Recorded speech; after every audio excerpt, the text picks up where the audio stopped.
Hello again. I'm going to teach you right now how to play old bluegrass standard song called When the Roll is Called Up Yonder. It goes like this.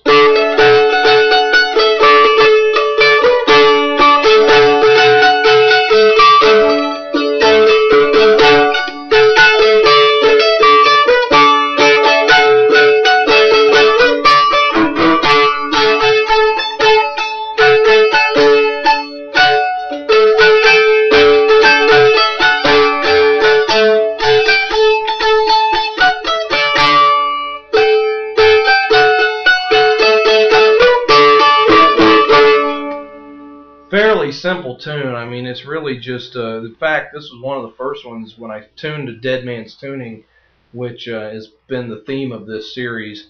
When I tuned to it, it just popped right out. It naturally came to me. So this is how it starts. Starts on open D, but I strum.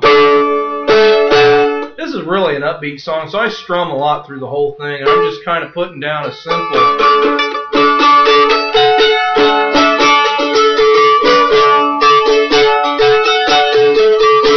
I'm just strumming right through just the beat, you know.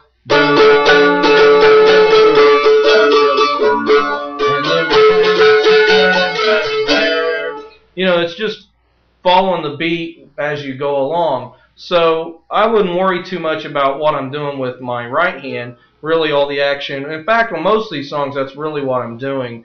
Most of the action is over here with my left hand.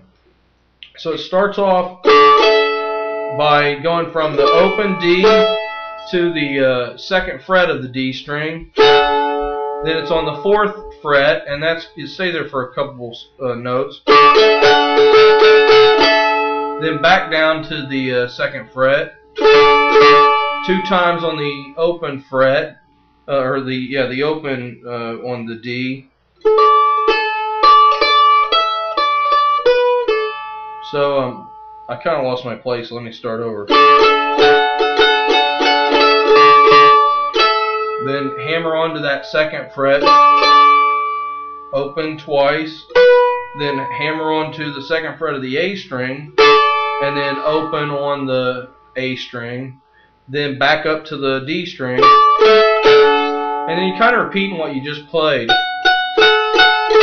Then back down to the D, open, and then you're on the D again. Now, this that you're playing right here is not necessarily the chord that you would play if you were playing it on the guitar or maybe the mandolin in another tuning. And that's not quite, you know, whatever that chord's supposed to be. I imagine it's probably an A.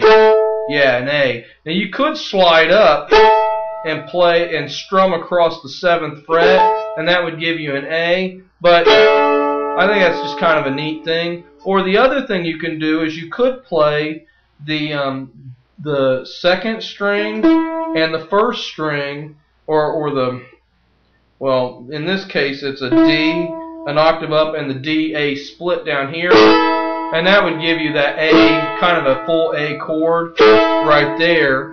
But so anyhow, that's the ending of that first phrase, and then you kind of repeat back again. So we're back there again when we just played that. So now to get to the last tag is D, and then 2nd fret, 4th fret, 2nd fret, or I play this lick. I just hammer up to the 4th and pull off. And then that's your D open again. And sometimes you could throw in some kind of little lick to fill in the gap after that. That one was, I hammered onto the 2nd fret, pulled off, and hammered onto the 2nd fret of the D, the 2nd D string, and then pulled off. And it was quick, and but you can play whatever lick sounds good to you. Then we go on to the chorus. And it starts on the 4th fret of the D string. Then it goes to the 5th fret. When the roll, that's up here on the 7th fret. Back to the 5th fret. 4th fret, 5th fret, 7th fret, 4th fret. Second fret, 4th fret, 5th fret, 4th fret, 2nd fret. Wait a minute.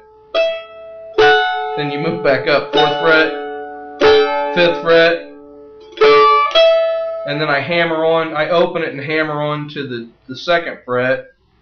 Then 4th fret, 5th fret, 7th fret, 4th fret, 2nd fret,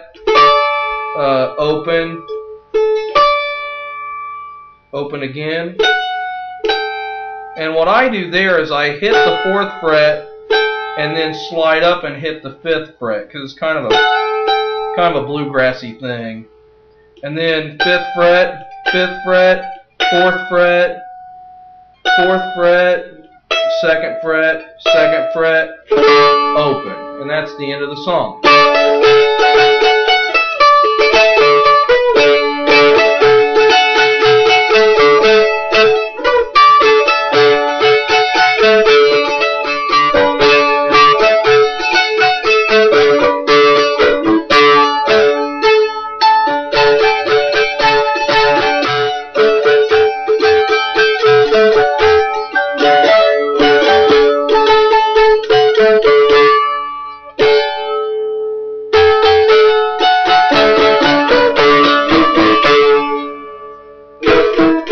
That little rhythmic thing that I did at the end, I'm just pressing down on the 2nd and the 3rd string and letting, kind of bouncing on it, and then letting off of it, and it kind of gives me that neat little ending there. So I hope you enjoy that one. That's a fun song to play, especially if you have a couple mandolins, because as the one person plays up there on that D string, another person can come down and play an accompaniment or accompanying melody on the bottom, the 2nd D string, which is an octave lower, and you end up getting a nice little harmony effect. Something like this.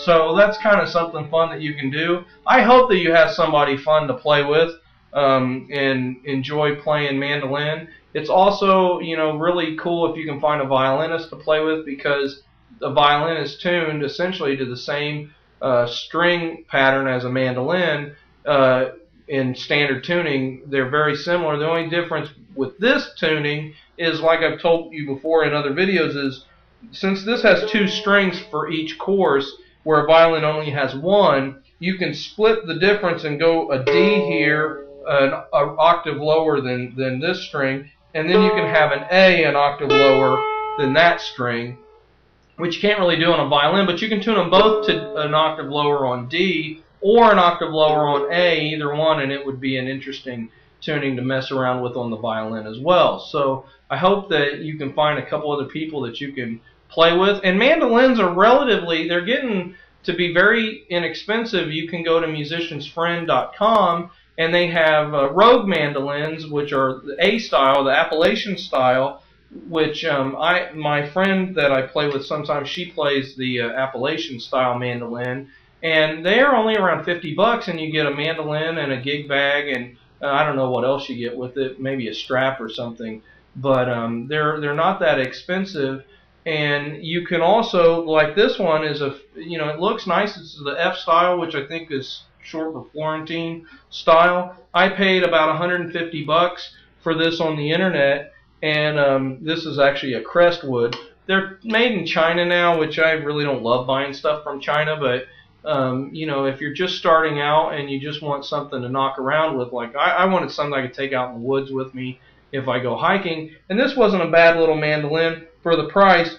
And the one thing I really liked about this one is it has a nice bridge that doesn't seem to break on me too well, and it's high enough that I don't have to have it adjusted high. I've noticed with some of the Appalachian style mandolins, they don't have a high enough bass, and so you end up having to set them higher, and then it puts more pressure on the bridge and they can crack more. The other thing I do with all my instruments is well, I don't know if you can see this, but I electrified mine. You can plug it in like to a guitar amp.